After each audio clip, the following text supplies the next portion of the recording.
morning and welcome to Bloomberg Quint, India's first digital live streaming business news service. I'm Neeraj Shah and you're watching Indian Open. Let's go straight to the headlines. RBI appoints former RBI Deputy Governor R. Gandhi as additional director on Yes Bank's board in a rare move. Jet Airways CEO, CFO and HR manager resign from the company even as lenders restart their hunt to find a majority investor in the airline. Tata Chemicals will transfer all its food brands to Tata Global Beverages in lieu of stake in the company. And Skymet projects a weak onset of rains, reaffirms earlier projections of a below normal monsoon this year. And that shouldn't augur well for sentiment, though the sentiment thus far in the world market seems to be okay. Let's take a look at the top headlines and the newsmakers and what's happened in the world overnight while all of us were sleeping. So the US markets had a bit of a bounce in trade, and that was not a bad sign. So we had a move of about 0.8% on the Dow.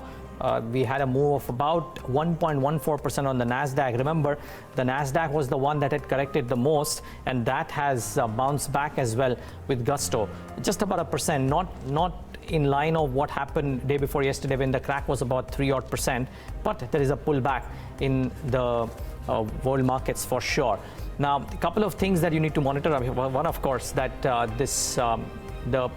the measures about what the Asian stocks can do and how oversold they are and whether they could see a bounce back because of these levels is one factor to monitor. So that is one key thing that almost everybody is watching out for. But I think traders were a lot more sanguine, and yesterday Michael Every was saying that because of the comments that are coming in from Donald Trump, traders might clutch at straws which might just help them show a bit of a bounce back. Though Donald Trump, after targeting China, after targeting Iran, has also targeted the Fed Reserve this time around. He's mentioned that China will be pumping in more money into the system and probably reducing interest rates as always. But he's egging on the Federal Reserve to do a match because that will make them, according to in his opinion, make US win the trade war. So after targeting equal parts of different global economies, Donald Trump trained his sights on the Federal Reserve yet again. So that was one key highlight on Donald Trump's Twitter timeline, to my mind at least, that I saw yesterday. Oil prices have been volatile as well. There was a drone attack on Saudi oil pipelines, as Saudi Arabia said, but the prices then came off a little bit on expectations of surge in US oil inventories. But the one thing that is certainly there is volatility, which is spiking up big time in oil prices. Remember, OPEC meet as well lined up later on. So all of these should keep oil in focus for sure. That might well have an impact on what the Indian markets do. Speaking of Indian markets, they didn't have the best of days yesterday. Rather, they had a fairly decent day yesterday, have not had the best of times in the recent past, but bounced off the 100-day moving average. Remember, 11127 was the number that we were talking about as the 100-day moving average. The markets went almost as close to those levels before bouncing off from those levels. However, ended off the day's highs. But the point is that at higher levels, there were some short positions being made. The FIs, for example, added quite a bit of short calls versus the puts, and we've been talking about how the PCR ratio still hasn't changed too dramatically despite the markets falling off. One more evidence: not enough confidence in writing puts, enough confidence in writing calls. And cash markets saw significant amount of selling, so about 2,000 crores. This is the highest number that I have seen in a while, at least in the month of May. So it only adds to the outflows that we're seeing from the secondary markets, from the foreign institutional investors.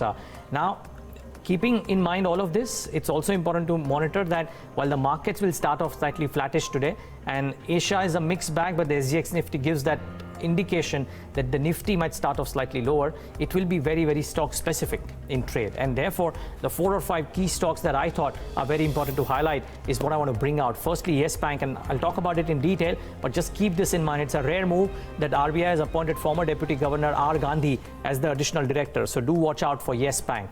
Do watch out for Jet Airways. It continues to slide lower, but in fresh announcements, the CEO of all people, the CEO of Yes Bank, has resigned with immediate effect. So more and more people leaving Jet Airways, and that shouldn't augur well for the stock.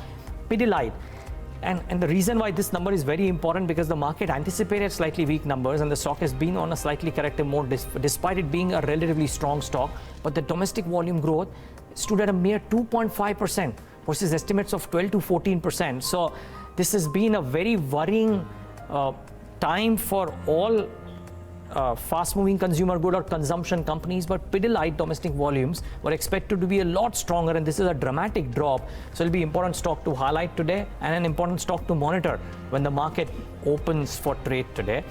And then a couple of pieces which may or may not have a stock reaction as much. So firstly, Tata Global Beverages. This was being spoken about, but in restructuring or consolidation, Tata Sons will transfer the branded food business to Tata Global Beverages from Tata Chemicals in restructuring. So do watch out for these names. Important business development. I don't know about the stock development. And lastly, something that I thought was interesting. I don't know how NDTV could react, but the Delhi High Court apparently has granted a stay on all tax and penalty demands for the assessment year 2009-2010. I think this is the big one for NDTV.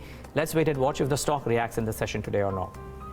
However, let's tell you what's lined up on First Word today. The Reserve Bank of India steps up regulatory supervision of Yes Bank with R. Gandhi's appointment. We take a look at what may be the concerns. PR Sanjay will join in with the corporate restructuring underway, Tata's food business. So that's the other important monitorable. Pidilite. The earnings disappoint. Yash Upadhyay brings us what has hurt the company and what our brokerage is talking about the numbers. And lastly, Soumit Sarkar will join in with the Midcap earnings that have stood out this season. And as global fund managers are hedging their positions and not selling in May, this is according to the Bank of America Merrill Lynch survey. Yatin Mota will bring us those findings.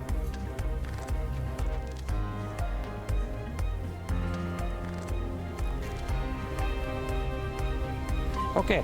Let's talk about the top news flows. And firstly, the Reserve Bank of India has stepped up the regulatory supervision of Yes Bank, has appointed former Deputy Governor R. Gandhi as an additional director on the lenders board. Now, what does this mean? This is a bit of a rare move because we don't usually see this happen, but this has happened, that the Reserve Bank of India has done this, which is appoint R. Gandhi as an additional director with immediate effect. This is done till May 13th, 2021, or till further orders come in. Now remember, in the past when this has been done, the Reserve Bank of India has found it prudent that they may even pull the guy out before the term ends. So that is one thing that you got to keep in mind. Whether the Reserve Bank of India has regulatory power or no, well, the section 36AB of the Reserve Bank of India Act says that the Reserve Bank of India can appoint one or more additional directors on a private bank's board in the interest of banking policy or the public or the banking company or its depositors. So essentially, it is being spoken about as one key concern. If you see a concern on a bank's developments or the functioning, then you may appoint an additional director. It's not done too often. The last that I remember this was done, and as our story says, was done in the case of Dhanlakshmi Bank. Now, what could and then Lakshmi Vilas Bank, of course, was the other time when such a previous appointment was done. Remember, these were very troubled banks. We don't, as of now, know if Yes Bank is such a troubled bank. The last quarter was a bit of a concern. Otherwise, we don't know the extent was this bad, but it has happened. Now, why could this be happening? One, a few developments that have happened in Yes Bank in the past. In quarter 4, there was a loss, a quarterly loss for the first time, I think, in Yes Bank's recent history, if not entire history, of 1,500 crores. The gross NPAs went up, slippages went up. The watch list of 10,000 crores was one big factor that was declared. And after that, after this watch list was down, a few days after the results came out, a Bloomberg Quint study and a report and a note from Bloomberg Quint suggested that their exposure to ADAG firms is almost 50% of the CET1 capital. Now that raised a few eyebrows, I would reckon, because these are accounts that are expected to be in tremendous stress, and if 50% of your CET1 capital is exposed to one group which is under stress, then that would make the regulators think about whether or not this bank needs some bit of supervision and additional supervision. I believe that is what would have prompted this move as well. Now, what could, there are 2 or 3 things that you got to keep in mind. Did brokerages or did the street preempt this? Yes, they did, because if you look at multiple reports that came out post the results, almost everybody seemed to suggest that if there was one stock that was in that one quartile wherein there was stress and the stock needed to take some corrective action, it was Yes Bank. And this move, a rare move as we call it, seems to suggest that there was a need for this to happen. Will this be taken kindly by the street? I think not. We don't have too many brokerage verdicts that come out, but frankly, you don't need that. You would know that in all probability, the stock will start off lower today. IDFC Securities sales note seems to suggest that this rare move would lead them to believe that there could be some further downside to the stock of Yes Bank as well. So do watch out. Arguably, in terms of headline movers, this could be one key name to watch out for in the session today. The next piece on First Word is a Bloomberg news story that came out yesterday, post-market hours. Tata Sons chairman N. Chandrasekaran has been working on streamlining the conglomerate for some time now, and housing the entire food business under a single company is part of this plan. Bloomberg News has learned that Tata Global Beverages is the company earmarked to house all of the food brands. PR Sanjay is here with more on that story. Sanjay, good morning. Thanks for joining in. What is the plan? At what stage is the plan? How long could it take? What's the rationale? So as you rightly said, Tata Sons chairman N. Chandrasekaran is in a spree to prune the size of business. So you know that it has around 300 odd companies, including JVs, 100 operating companies. So he want to cut short the number of companies so that they can focus. The management bandwidth is not actually scattered. So, and the idea here, as Bloomberg reported last year, the idea is to bring all food business under single unit, single entity. So it has got Tata Chemicals ideally want to refocus as a food company rather than a chemical company. So now the idea is the flagship company would be Tata Global Beverages. So the name will be changed because to reflect the change, because all food products would be coming under packaged salt can't be sold under beverages name. So all branded food company from Tata Chemicals will be transferred to Tata Global Beverages in lieu of shares or something like that. The final things are being worked out, and the name will be changed. That is the idea. This could happen any time soon. There's been in the works for the last 1.5 years. So I think the board will approve the scheme of arrangement, and it will be reflected soon. Okay, maybe too soon to ask you, but Tatas have a bunch of companies. Are the food businesses only under Tata Chemicals and Tata Global Beverages, or the food business from some other companies as well, listed or unlisted, could be shifted to Tata Global? Any inkling of that? So the larger idea, the broader focus is to bring all the retail companies, all consumer-facing company into one. So there could be questions where what happens to Titan, what happens to the chemical business under Tata Chemicals. So that will be hived off, and all consumer-facing business, FMCG business to say should come under one entity. That is a whole idea. So that there was clarity. Chandrasekaran had reiterated that there should be simplicities, aiming at simplicity of the structure, conglomerate, which is now scattered through JVs, rallies for that matter. You have rallies, you have Tata Chemicals, you have Tata Global Beverages, you have Tata Coffee. So why, the conglomerate is so scattered? So the idea, the first one of the primary focus areas which N. Chandrasekaran is focusing is to simplify the structure and consolidate the operations. And you could recall that he has done with aerospace and defense. He wanted to put all into one umbrella. So this is happening in the listed space. It's very interesting to watch this space now. Oh wow, and certainly even from a minority shareholder perspective, this will be interesting because you don't know what kind of businesses come in and what kind of dilution happens on the share capital as well, because they'll have to give something in return. Exactly. Okay, Sanjay, important development, and thanks so much for bringing this to us. So mind you, as of now, from what we learned, there are two companies that are that might get impacted, and both of them listed, Tata Chemicals, Tata Global Beverages, but other forms of restructuring which could bring in some other businesses, minority food businesses into Tata Global Beverages could happen. The name of Tata Global Beverages could be changed as well. So lots happening within this Tata Group restructuring, and this time around impacted a bunch of minority shareholders as well. So do watch out. This is a very important development. Sanjay, thanks so much for putting all of this into perspective. Well, we also need to put into perspective this big consumption slowdown that we've been talking about. Westlife yesterday was yet another disappointment. Jubilant FoodWorks comes out today, and that will be monitored closely. But one number that came out post-market hours yesterday was Pidilite. The earnings disappointed in the fourth quarter. Higher costs, exceptional loss hurt the adhesive makers' bottom line. But more importantly, the volume growth, the domestic volume growth, came out and disappointed, and maybe that was the key takeaway. But Yash Upadhyay is standing by with the fine print, and what has the street made of these numbers? Yash, what's standing out? Well, that's absolutely right, Neeraj. It was a big disappointment for the Fevicol maker in the previous quarter, as the revenues, as well as all the four fronts, the company has managed to report lower than expected numbers in the fourth quarter. Revenues came in about 10% higher, it's 1,639 crore rupees versus expectation of 1,700 crores plus.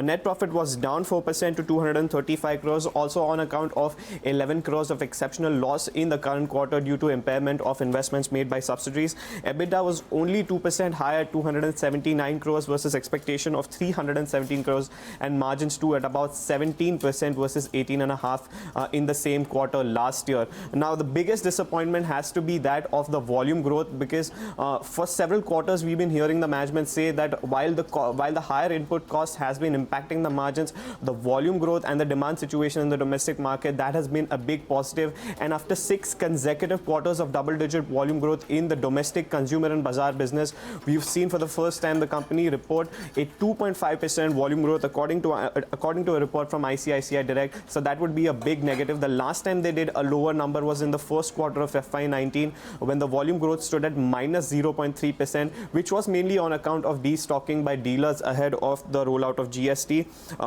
And as far as the management commentary is concerned, they say that they continue to remain optimistic of delivering consistent and profitable volume growth, as well as the fact that they have been seeing some amount of moderation in volume growth going forward in the near term. As far as valuations are concerned, the stock is anything but cheap. It trades at 49.2 times its FY20 price to earnings multiple, and as a result of it, most of the analysts, they have a rather subdued view on the counter. 10 holds, 6 sells and 6 hold ratings, with a return potential of just about 5%, given the kind of run-up that it has seen over the last 1 year period. Okay. Yash, maybe you briefly alluded to it, but have any large brokerages come out and mentioned about what are the target prices or what is the immediate reaction that they believe they'll see on the stock? Right. So most of the brokerages have just come out with their first cut, and they are awaiting further details when it comes to the company, as they hold their conference call later in the day today. But JP Morgan has come out with a report, and they seem to be waiting further details. So we'll be closely watching out for that as well. Okay, so the conference call important. By the way, Yash, thanks so much for putting that into perspective. The chart that you saw is the analyst recommendations, which I reckon will change post the conference call coming out. Remember, the domestic volume growth of 2.5% is something that the street will be cleanly quizzing the management as to whether this is a one-off, whether this will pick up post-elections. You could argue that maybe it could, because if broadly the construction activity is slowed down in lieu of lower spends ahead of the election, and if it picks up post-elections, then the demand for adhesives, and Fevicol being the leader out there, would also go up. So you could argue that that could happen, but I would reckon the management would be cautious about the commentary out there. We'll get to know when the Pidilite con call happens, but this is a very important stock to monitor today. Keep Pidilite in mind at 9:15. Keep Jubilant Foodworks in mind during the course of the day. I think those numbers come out at about 1:30, so that's something you know to watch out for. But speaking of Jubilant, Pidilite, Westlife, and the whole consumption bid, the slowdown coupled with the Cleanup Act in the financial sector has held back the overall performance on corporate India in the March quarter. But there are some companies in the mid-cap space that have stood out. So Amit Sarkar is standing by with the top performers and what the reasons could be for the same. So Amit, good morning. Good morning, Neeraj. So I'll first start off with how we have selected this list. So we have selected companies that have a market capitalization of more than 500 crore rupees and have recorded at least a 20% growth both in revenue and its EBITDA compared to last year. And we are talking about the top 10 companies that come out of this list. So starting off with Godrej Properties. Now the company reported its best quarterly sales led by the delivery of its key flagship project, that is the Trees project in Vikhroli, and because of the launch of 4 new projects, 2 in NCR region and 1 each in Pune and Bangalore. The company's EBITDA margin also stood at nearly 15.8%, which was the highest in the last 9 quarters because of these projects. Secondly, it was Great Eastern Shipping. Now, the company witnessed an 11 times jump in its EBITDA, mainly on the back of higher charter rates. Now, the average rate earned on crude carriers jumped nearly 68% compared to last year, while that on other products increased by nearly 12%. Third on the list is Tejas Networks. Now, after 6 weak quarters, the company was able to meet its revenue guidance in the fourth quarter, aided by higher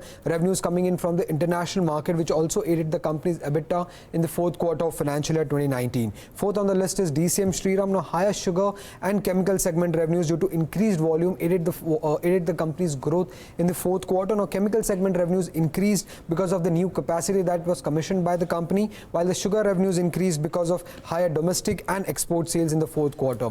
Now, fifth on the list is Granules India. Now, their sales increased nearly 22% due to higher sales coming in from the formulation division for the company, while its EBITDA more than doubled because of superior product mix and because of lower raw material costs in the fourth quarter. Now, we also have a Capri Global Capital, which is an NBFC. For them, we have considered the net interest income, and if you see the company's net interest income, it has increased nearly 73% compared to last year because of growth in the mortgage financing and because of corporate finance lending growth that we had seen in the fourth quarter compared to last year. Sixth on the list is Orient Cement. Now, for them, it was the high cement prices in key markets and lower cost, which doubled Orient Cement's EBITDA in the fourth quarter compared to last year. Now, we have Biocon. Now, continued momentum in biosimilars and their subsidiary Syngene International aided the company's financial in the fourth quarter. And for Syngene International, it was a strong performance from both its division, that is the Discovery and the Development Services division, which aided the over 20% growth rate for Syngene International. Lastly, it was Sterlite Tech. Now, higher revenue, higher growth from the service segment due to execution of the Navy order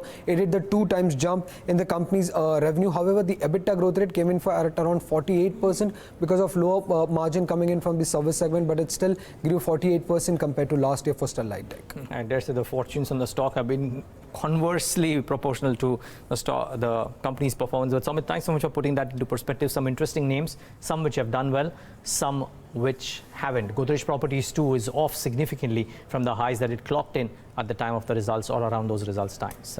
Anyways, we in India are obsessed with our results and what's happening to the elections. If you look at around the world, there's only one thing that matters, and that's what Donald Trump and Xi Jinping would do. So global fund managers are prepared for both these gentlemen to take some more time in arriving at some sort of an agreement. What is not factored in is a no-deal scenario. The latest Bank of America Global Fund Managers Survey for May shows that the survey also has fund managers being more optimistic about stronger growth coming in the coming months. Yatin Mota is here to take us through the details of this survey.